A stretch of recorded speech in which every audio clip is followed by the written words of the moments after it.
옛날에 어떤 마을에요, 어떤 나라에 폐하 참 잘된 일입니다 라고 항상 말을 하는 한 신하가 있었습니다. 무슨 일이 생길 때마다 이 신하는 이야기하기를 폐하 정말 잘된 일입니다 라고 이야기를 했어요. 왕이 볼 때 이 사람이 하는 그 이야기가 참 듣기 좋았습니다. 무엇을 해도 잘 될 거라고 이야기하고요, 정말 그렇게 이야기하니까 잘 되는 것 같은 거예요. 그러던 어느 날 이 왕이 그 신하와 함께 사냥을 나가게 되었습니다. 그런데 사냥을 나가서 얼마 되지 않았는데 사고가 발생이 됐습니다. 그래가지고 이 왕이 손가락 하나가 잘려지게 되었어요. 이 신하가 뭐라고 그랬을까요? 폐하 잘된 일입니다 라고 이야기를 했습니다. 그래서 이 왕은 그게 기분이 나빠서 그 신하를 감옥에 집어넣게 되었어요. 그러고 나서 얼마 있다가 또 이 왕이 사냥을 나갔습니다. 그런데 어떻게 하다가 이번에는 그 길을 잘못 들어가지고요, 그 식인종에게 잡히게 되었어요. 근데 식인종이 와가지고 왕을 검사를 해보니까요, 이 손가락 하나가 없잖아요. 하자가 있으니까 이 식인종이 왕을 잡아먹지 않고 풀어주게 되었습니다. 돌아온 왕이 신하에게 다시 이야기를 했어요. 다 네 덕에 내가 안 죽고 살아왔다. 그랬더니 신하가 또 이야기를 합니다. 폐하 참 잘된 일입니다. 만약에 폐하께서 저를 감옥에 안 가두셨으면 같이 사냥을 나갔을 것이고, 또 같이 사냥 나가서 식인종에게 잡혔으면 폐하는 손가락이 하나 없으니까 안 잡혀 먹지만 저는 어떻게 됐겠습니까? 잡아먹혀졌을 것입니다. 하지만 안 갔기 때문에 잘된 것입니다 라고 이야기를 했다는 것입니다. 사실 뭐 꼭 그런 것만은 아니지만 우리가 지속적으로 긍정적인 이야기를 하면은요, 사실은 우리의 삶 속에 그런 긍정적인 일들이 많이 생겨날 수 있습니다. 지난 한 주가 여러분들에게 쉽지 않고 힘든 시간이었을지 모릅니다.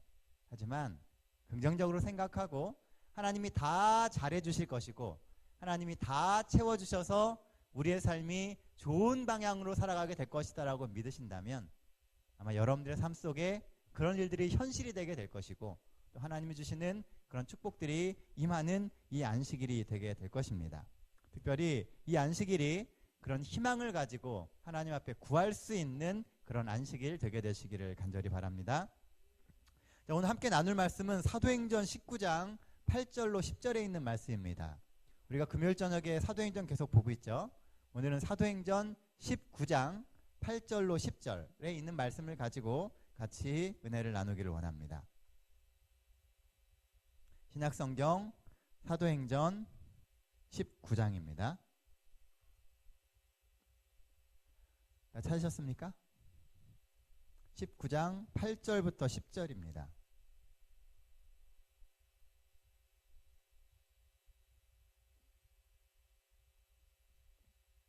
우리 한 절씩 번갈아 가면서 읽겠습니다. 8절입니다. 바울이 회당에 들어가 석 달 동안 담대히 하나님의 나라에 관하여 강론하며 권면하되 어떤 사람들은 마음이 굳어 순종하지 않고 무리 앞에서 이 도를 비방하거늘 바울이 그들을 떠나 제자들을 따로 세우고 두란노 서원에서 날마다 강론하니라. 10절 같이 읽겠습니다. 2해 동안 이같이 하니 아시아에 사는 자는 유대인이나 헬라인이나 다 주의 말씀을 듣더라. 예, 감사합니다. 자, 19절 말씀은 에베소에서 있었던 이야기입니다. 에베소에서 사도 바울이 전도를 했던 이야기가 이 19장에 나오는 말씀이에요. 특히 오늘 본문이 되는 19장 8절로 10절의 이야기는 이 에베소에서 사도 바울이 이루었던 굉장히 큰 부흥의 이야기를 이야기하고 있습니다. 에베소는 오늘의 터키 지역에 해당되는 지역입니다. 당시에 로마가 이 지배를 하고 있었는데요. 이 에베소는 로마가 아시아를 다스리기 위해서 마치 제2의 수도처럼 사용하던 곳이 바로 이 에베소입니다.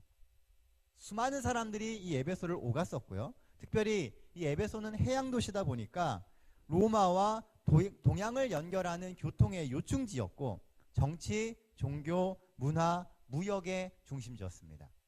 모든 사람들이 이 에베소를 통해서 아시아로 가고 로마로 오고 하는 그런 통로가 되게 되었다는 거예요. 그래서 이 에베소 시장에는요, 각 나라에서 가지고 온 수많은 예술품들과 또 각 나라의 문화의 영향들이 이 시장에 펼쳐져 있었습니다. 그런데 이 에베소가 정말 유명한 이유는요, 문화와 무역이 발달했기 때문이 아닙니다. 혹시 뭔지 아십니까? 이 에베소를 상징하는 아주 중요한 게 하나 있어요. 그게 뭐냐 하면 멀리서도 보이는 아데미 신전입니다. 이 아데미의 여신을 섬기는 그 중심 도시가 어디였냐면 바로 이 에베소라고 하는 도시예요. 이 역사학자들이 기록해놓은 기록에 보면 이 아데미 여신의 그 신상에서 빛나는 빛은요, 멀리 60km 이상 떨어진 곳에서도 그 빛이 보일 정도였다고 합니다. 아주 크고 화려한 신전이 있는 곳이 이 에베소였어요. 그러다 보니까 많은 사람들이 그 신전에 가서 또 제사를 드리고 예배하기 위해서 그 도시를 찾아오는 겁니다. 그래서 사실 이 도시의 화려함의 뒷면에 연결되어 있는 것이 뭐냐 하면 그 신전을 찾아오는 사람들에게 장사를 하는 그 상업인들하고 연결이 되어 있었다는 거예요. 그 도시의 많은 사람들이 그 신전에서 나오는, 신전과 연결된 물건을 사고 파는 일 때문에 돈을 벌고 있었습니다. 이런 환경 가운데서 사도 바울이 가서 복음을 전하게 된 것입니다. 섹스피어는요, 그의 희곡 실수의 코미디라고 하는 글에서 에베소를 이렇게 묘사를 합니다. 사람들은 이 마을이 사기로 가득 찼다고 말한다. 눈을 속이는 재빠른 요술쟁이들, 사고를 바꾸어 놓는 흑암의 마법사들, 육체를 불구로 만들어 영혼을 죽이는 마녀들, 양가족을 쓴 사기꾼들, 제잘거리며 입방아를 찧어대는 협작꾼들, 그리고 그와 같이 많은 죄악의 방탕이 가득 찬 곳이 에베소였다라고 기록을 합니다. 에베소는 마술이 있었고 주문과 귀신을 쫓아내는 사람들과 또 수많은 사기꾼들이 넘치는 도시였다라고 이야기를 해요. 그 도시가 화려하고 아름답고 뭔가 대단한 것처럼 보였지만 정작 그 도시에는 공허함과 불안함이 가득 차 있었다는 것입니다. 이런 에베소의 분위기는요, 사실 현대를 살아가고 있는 우리가 사는 이 세상의 모습과 매우 유사합니다. 항상 바쁘고 현란하고 아름답습니다. 그런데 뒤돌아서면 뭔가 공허해요. 뭐가 많이 일어나고 굉장히 바쁘게 인생을 살아가는 것 같은데 딱 돌아서서 보면 아무것도 남는 것이 없고 내가 무엇을 하고 있는가라는 생각이 들 정도로 공허한 인생을 살았다는 겁니다. 이 에베소가 그러한 곳이었어요. 화려하게 수많은 사람들이 지나다니지만 정작 그 안에 정말 만족을 얻고 안정을 얻는 일들이 없었다는 것입니다. 지금이나 그때나 똑같은 그런 공허함이 세상 가운데 있습니다. 에베소는 바로 그런 동네였어요. 성경에 보면은요, 사도 바울은 바로 그 공허한 동네 에베소에서 자그마치 3년을 사역을 합니다. 우리가 지금까지 사도행전을 계속 읽어왔지만 사도행전의 그 어떤 도시에서도요, 사도 바울이 그렇게 오래 머무른 적이 없습니다.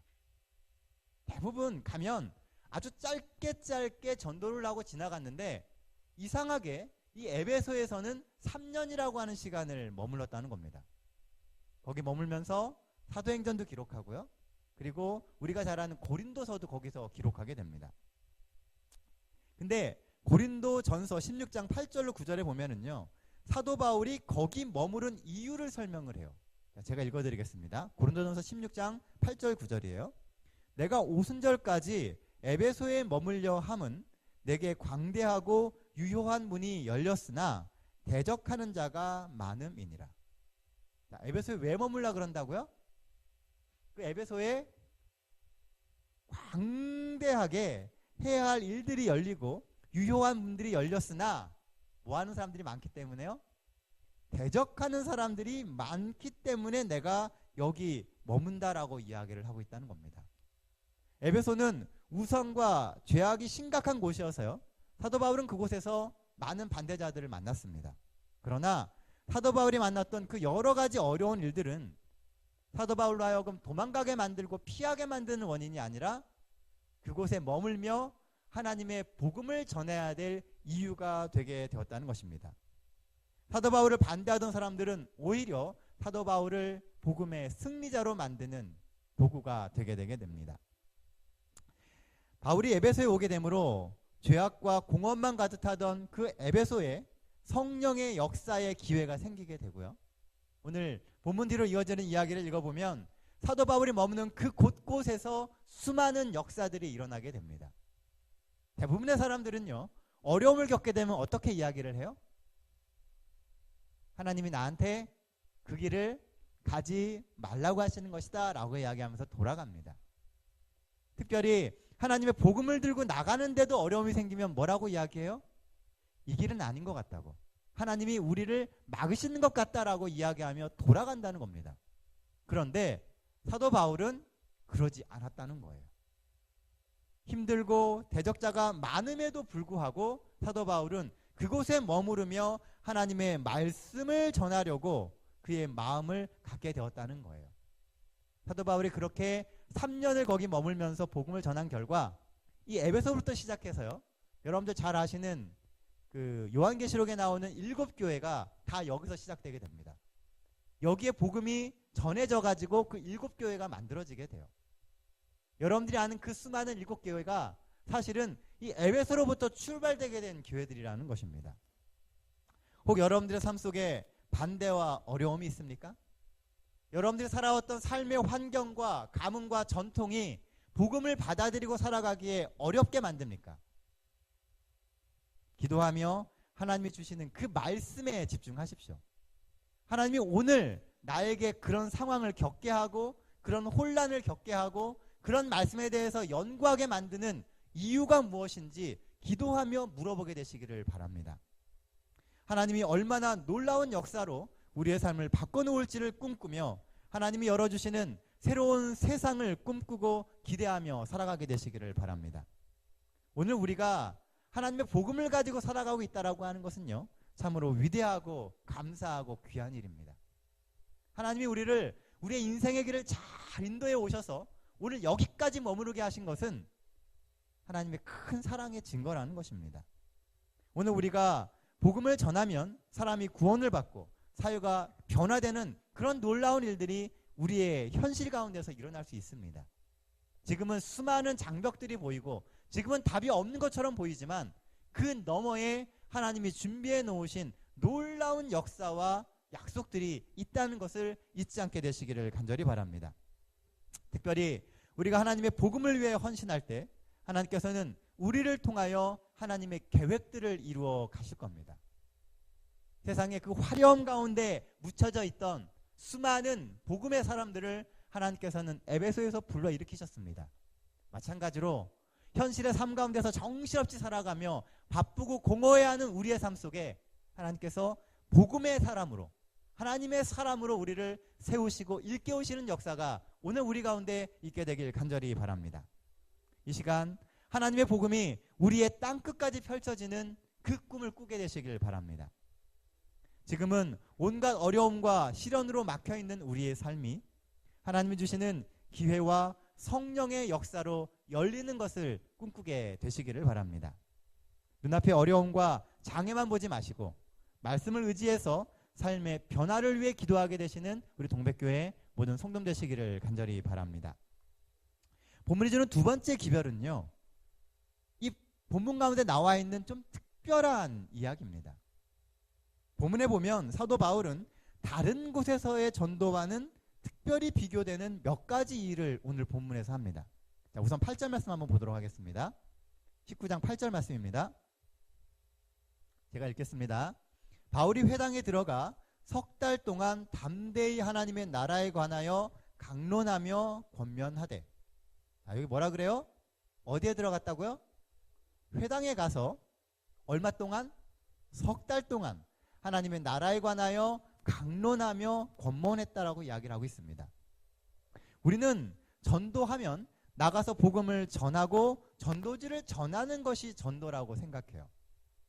그래서 내가 나가지 못하고 내가 전도지를 전하지 못하고 누구인가 그 복음을 전하지 못하면 우리는 그것이 전도가 아니다라고 생각하고 있다는 것입니다. 그런데 사도 바울이 에베소에서 했던 전도의 방법은요, 나가서 전하는 것이 아니었습니다. 어디를 가든지 간에 사도 바울은 항상 회당에 먼저 갔어요. 우리가 지금까지 계속 봐오잖아요. 가는 도시마다 사도 바울은 회당에 먼저 들어갑니다. 그리고 누구와 이야기를 해요? 그곳에 있는 유대인들과 이야기를 합니다. 토론하고 이야기하고 하면서 거기서 나오는 이야기들을 가지고 복음을 확산시켰다는 거예요. 이 교회에 사람을 키우고 그 사람을 성장시키기 위해서 하는 모든 것이 사실은 다 전도입니다. 그런데 우리는 나가서 복음을 전하는 것만 전도라고 생각을 해요. 내 아이들이 교회 안에서 교육되게 하는 것이 전도고요. 내 가족이 이 교회 안에 머물 수 있도록 프로그램을 만들고 또 모임의 장을 만드는 것이 사실은 전도입니다. 사도 바울은 회당에서 이야기함으로 전도를 시작했다는 거예요. 여러분들 주변에 가장 잘 아는 그 사람들이 하나님을 알 수 있게 만들어주고 그들이 하나님에 대해서 생각하게 만들어주고 하나님의 말씀을 다시 보게 만들어주는 그곳이 바로 전도의 현장입니다. 때가 되면 나가 전하지 않아도요, 내가 같이 이야기하고 생각을 바꿔주었던 그 사람이 전도의 불꽃이 되게 됩니다. 삶이 변하고 삶의 현장에서 하나님을 만났던 사람들이 있는 곳에 자연스럽게 새롭게 태어나는 영혼들이 나타나게 되는 것입니다. 사도 바울은 3개월 동안 회당에서 강론하며 권면했다라고 이야기를 합니다. 그러면 맨날 모여서 말씀만 공부했을까요? 아닙니다. 말씀만 공부하는 것이 아니라 삶을 공유한 것입니다. 3개월 동안 매번 만나면서 그들과 이야기하고 그들의 삶을 보여주고 사도 바울은 그 삶의 모습을 통해서 전하는 기별이 무엇인지를 일깨워줬다는 거예요. 9절 말씀에 보면은요, 여기서도 유대인들은 사도 바울을 가로막습니다. 그래서 그 유명한 두란노 서원으로 옮겨가서 2년을 강론했다라고 이야기를 해요. 유대인들하고 이야기하며 그들에게 삶을 보여주고 그들이 그것을 끝까지 받아들이지 않으니까 이번에는 장소를 옮겨서 두란노 서원이라고 하는 곳에서 하나님의 말씀을 매일매일 나눴다라고 성경은 기록하고 있습니다. 이렇게 이어지는 지속적인 강론, 그게 바로 삶의 변화를 가져오는 제자훈련이고 진정한 전도입니다. 교회가 삶의 일부가 되게 만드는 것, 교회에서 삶의 많은 시간을 보내려고 노력하는 것, 저는 우리 교회, 우리 성도가 교회 중심의 삶을 살게 되기를 간절히 바랍니다. 우리 모두가 다 삶의 많은 시간을 하나님의 성전에서 보낼 수 있게 되기를 바라요. 여러분들이 정말 힘들고 어려울 때 쉽게 찾아올 수 있는 곳이 교회이길 원하고요. 여러분들이 무엇인가 하기 위해서 자꾸 교회에 모이게 되기를 원합니다. 비록 제가 역량이 부족해서 다 채워드리지 못하고 또 더 좋은 모임의 기회를 만들어드리지 못할지라도 여러분들이 나서서 필요에 의해서 또 작은 모임을 지속적으로 만들어가게 되시기를 바랍니다. 그러면 저 역시도 그 일에 같이 동참하게 될 것이고 여러분들의 변화와 여러분들의 헌신으로 하나님의 나라는 점점 우리의 삶에서 현실적으로 만들어져 가게 될 것입니다. 많은 성도들이요, 너무 재림 이후의 시간들만 바라봐요. 하나님이 오셔서 바꿔주실 세상만 바라봅니다. 그런데 그 먼 곳만 바라볼 것이 아니라 지금 현실 속에서 내가 만들 수 있는 하나님의 나라를 위해서 우리는 시도하고 도전해야 된다는 겁니다. 우리는 세상에 억눌려서 이리저리 치이기만 하는 사람들이 아닙니다. 우리는 세상을 선도해야 할 성도이고 세상에 빛이 되고 하나님의 빛을 전해야 하는 하나님의 사람들입니다. 때로는요, 아무것도 안 하고 가만히 있는 것이 너무 편해요. 그래도 삶에 아무 어려움이 없습니다. 도리어 그렇게 있는 것이 내 인생을 더 잘 즐기는 것처럼 느껴지고 그렇게 해도 아무 문제가 없는 것처럼 느껴집니다. 하나님께서 사람의 마음을 완악하게 내버려 두는 것이 가장 무서운 일이다라고 로마서는 이야기하고 있습니다. 그냥 내버려 두는 것. 어쩌면 오늘 우리의 삶 속에서 일어나고 있는 가장 무서운 하나님의 형벌은 그냥 두는 것입니다. 여러분들이 하나님의 말씀에서 어긋나는데도 그냥 두고, 우리가 하나님의 말씀을 붙들지 못하고 점점 세상 가운데 빠져가는데도 가만두는 게 사실은 가장 무서운 것이라는 거예요. 하나님이 정말 우리를 가만두고 계시는 걸까요? 아닙니다. 성령 하나님께서 끊임없이 우리의 마음에 이야기하시고 수많은 사람들을 통해서 우리를 각성하게 하는데 우리가 뭐 하지 않아요? 귀 기울이지 않는 겁니다. 성령의 음성이 들려도 그 음성을 애써 무시하는 거예요. 그러면서 내가 원하는 삶, 내가 듣고 싶은 이야기, 내가 하고 싶은 것만 하면서 살아간다는 겁니다. 그러다 보니까 어느 순간 들리던 그 음성들이 점점 작아지고요. 어느 순간 우리의 양심을 움직이던, 우리의 심령을 울리던 그 모든 것들이 점점 사라지고 내가 버려진 바 되는 것처럼 느껴지게 된다는 것입니다. 사랑하는 성도 여러분, 지금의 기회, 지금의 상황을 꼭 붙드십시오. 그리고 여러분들 통해서 하나님의 역사가 일어나게 해달라고 기도하며 움직이시는 우리 동백교회 모든 성도들 되시기를 간절히 바랍니다. 회당에서 두란노 서원으로 옮겼던 것처럼 오늘 우리의 삶에도 하나님을 만날 수 있는 수많은 기회와 그 중심의 시간 가운데로 옮겨가게 되시기를 간절히 바랍니다. 하나님이 오늘 여러분들의 삶을 붙들고 끝까지 인도하기를 원하세요. 하나님은 여러분들을 포기하기를 원하지 않으십니다. 하나님은 여러분들을 붙들고 어떻게 해서든지 하늘까지 데려가기를 원하세요. 그 마음으로 예수님께서 세상에 오셨던 것이고 그 마음을 아는 제자들이 목숨을 걸고 복음을 전했던 것입니다.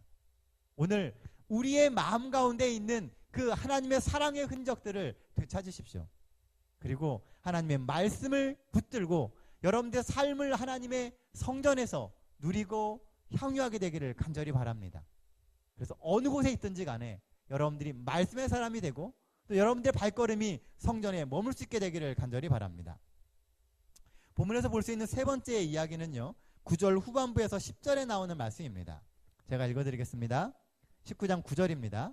어떤 사람들은 마음이 굳어 순종하지 않고 무리 앞에서 이 도를 비방하거늘 바울이 그들을 떠나 제자들을 따로 세우고 두란노 서원에서 날마다 강론하니라. 2해 동안 이같이 하니 아시아에 사는 자는 유대인이나 헬라인이나 다 주의 말씀을 듣더라. 자, 여기 보면은요, 이 두란노 서원에서 바울은 2년 동안 안식일 뿐만이 아니라 일주일 내내 설교하고 가르쳤다라고 이야기합니다. 2년간이요. 매일. 1년이 며칠이에요?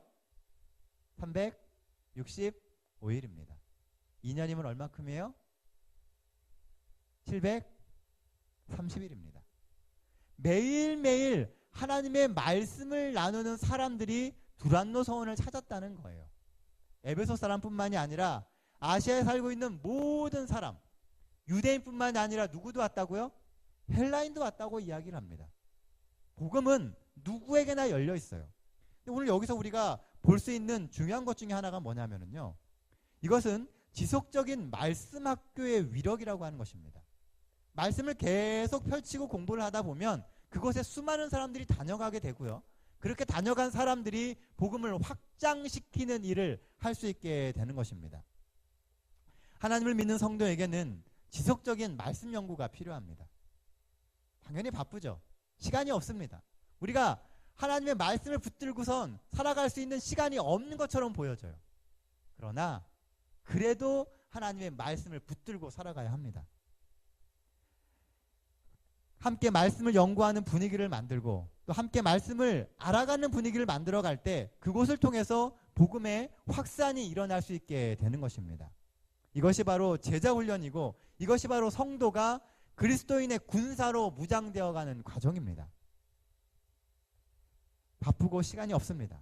그러나 시간을 내서 우리가 함께 모여서 하나님의 말씀을 연구할 수 있는 시간들을 만들 때 방법이 생기고 기회가 생기게 되는 것입니다. 지금은 답이 없어요. 내가 그런 시간을 만들 수도 없을 것처럼 보이고 그런 기회가 나에게 주어지지도 않을 것처럼 보일지 모릅니다. 그러나 발걸음을 떼면 그곳에 길이 열립니다. 이스라엘 백성들이 발걸음을 홍해를 향해 집어넣었을 때 홍해가 갈라졌어요. 요단강도 제사장들이 물속으로 들어갔을 때 요단강이 갈라졌습니다. 홍해를 건너지 못하고 요단강을 건너지 못하면 이스라엘 백성들은 절대로 가나안에 갈 수 없습니다. 가나안으로 가는 길은 물속에 가려진 길이었어요. 보이는 길이 아니라 믿음으로 나아갈 때 열려지는 길이었습니다. 이것이 바로 오늘 우리에게 보여주는 하나님이 가라고 하시는 길이에요. 여러분도 그렇게 말씀을 더 연구하고 성도 간의 교제를 나눌 수 있는 그런 제자 훈련을 원하십니까? 하나님 앞에서 하나님의 말씀을 가지고 씨름할 수 있는 시간들이 여러분들도 필요하다고 느끼십니까? 그러면 그것을 위해서 뛰어드십시오. 그런 시간을 만들면 돼요.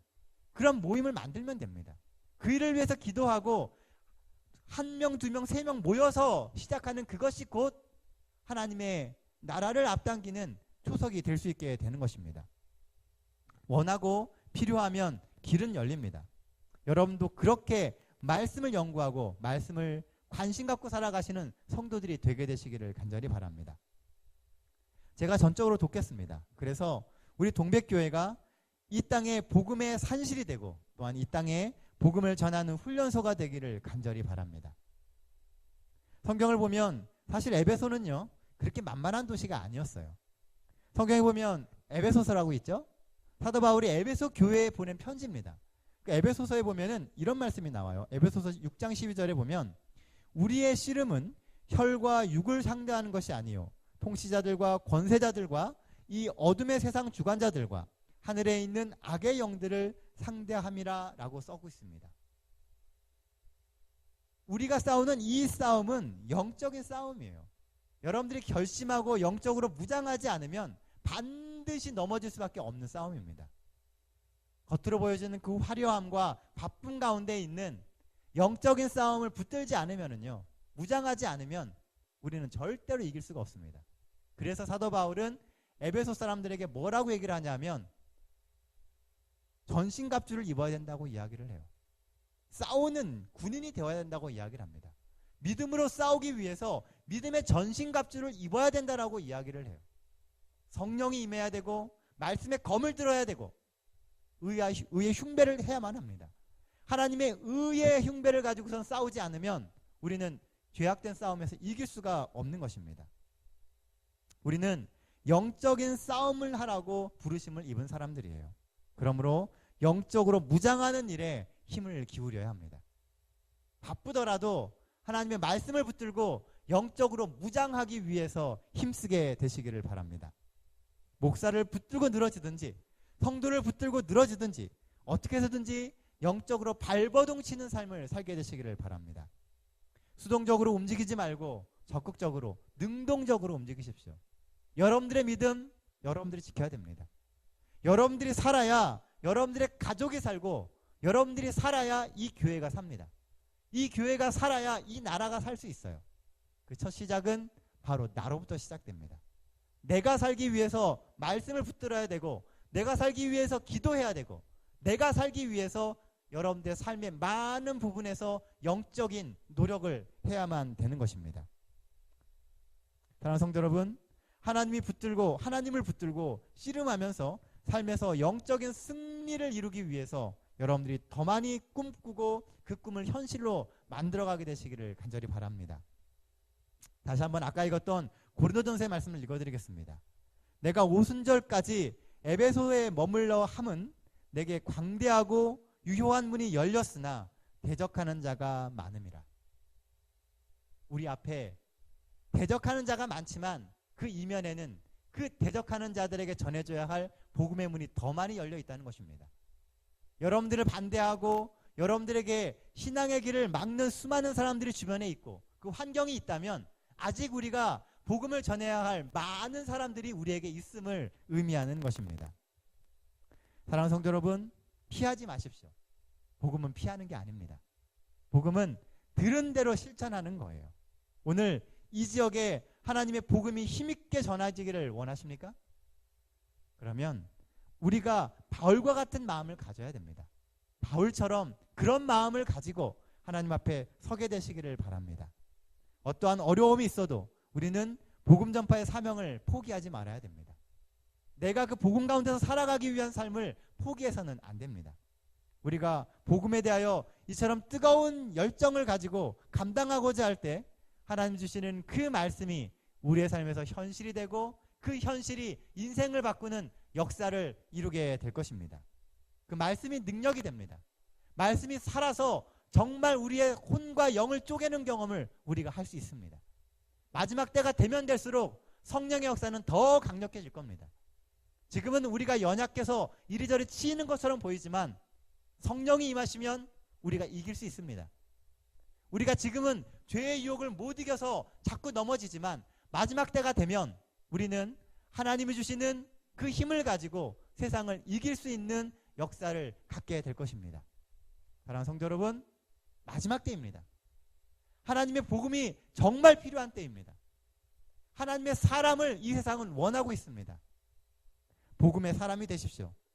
그리고 하나님의 능력으로 여러분들의 삶을 채우게 되시기를 간절히 바랍니다. 이 안식일이 여러분들의 삶에 그런 믿음과 그런 확신을 실천하는 시간들이 되게 되시기를 바랍니다. 에베소는 힘든 땅이었어요. 그러나 사도 바울이 가게 되었을 때 복음의 산실이 되었습니다. 힘든 곳일수록, 힘든 삶일수록 그곳에 복음이 들어가면 더 큰 역사가 있게 됩니다. 혹 여러분들의 지난 일주일의 삶이 힘들고 어려웠다면, 요즘 여러분들이 경영하시고 계획하시는 그 일들이 정말 여러분들을 힘들게 만들고 있다면 여러분들 기도하시기 바랍니다. 그곳에 하나님이 주시는 길이 있습니다. 그곳에 하나님이 주시는 역사가 있을 것입니다. 기도하십시오. 그리고 하나님이 열어주시는 그것을 보기 위해서 꿈꾸고 구하게 되시는 우리 모든 성도 되시기를 간절히 바랍니다. 사도 바울은 에베소에 그것을 보여주기 위해서 3년을 머물렀어요.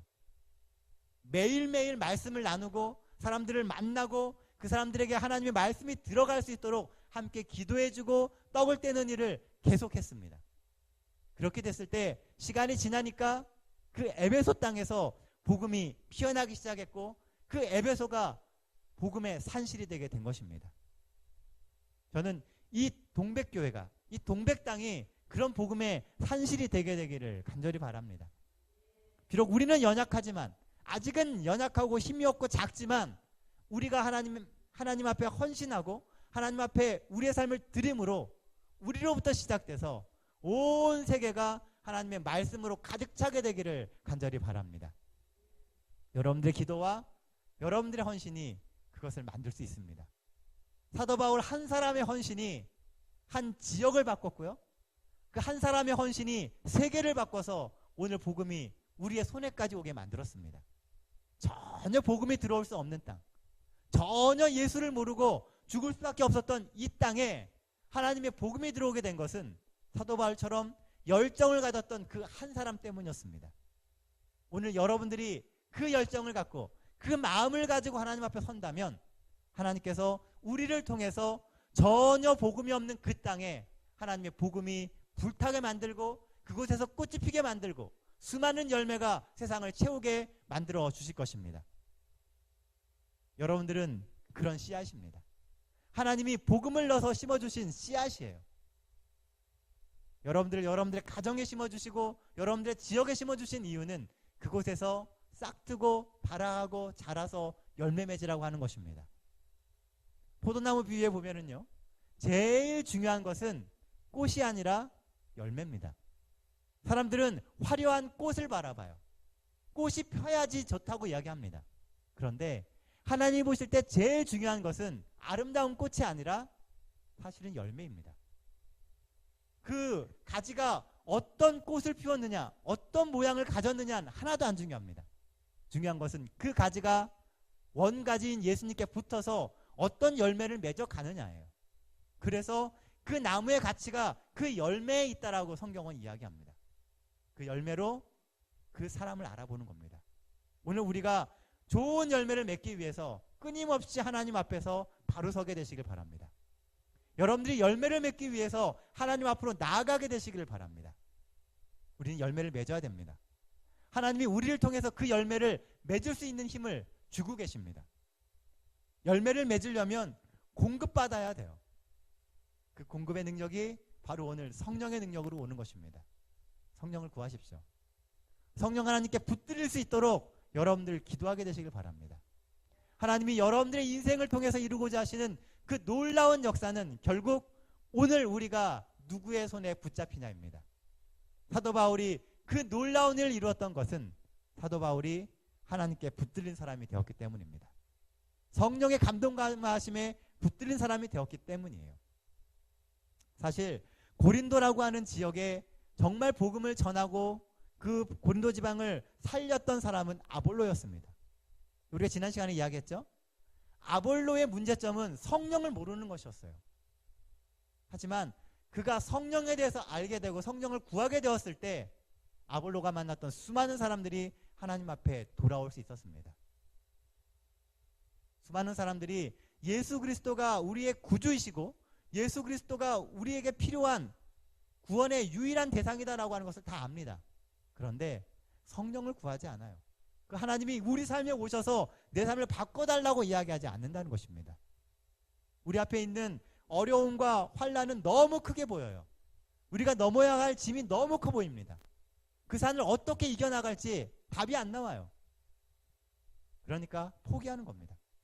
사단은 그러면 그럴수록 여러분들 앞에 놓여있는 그 어려운 산들을 보여줍니다. 믿음대로 살아가기엔 너무 힘든 현실들을 보여줘요. 그러면서 포기하라고 이야기합니다.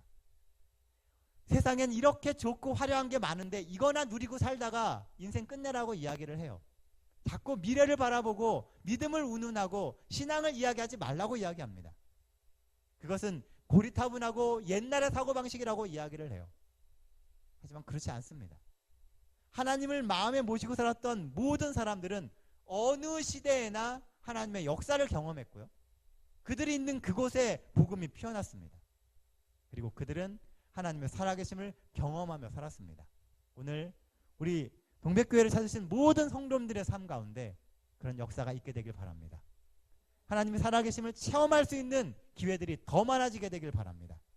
그래서 여러분들을 통해서 마지막 시대에 정말 새천사의 복음이 전파되는 그런 통로가 여러분들이 되게 되시길 바랍니다. 마지막 시대 새천사는 우리입니다. 하나님의 복음을 크게 외쳐 말해야 될 사람들은 우리입니다. 하나님 안에서 복음을 들고 성령을 구하고 성령의 능력으로 거듭나게 되시는 우리 동백교회 모든 성도들 되시길 바라면서 오늘 말씀 마치겠습니다.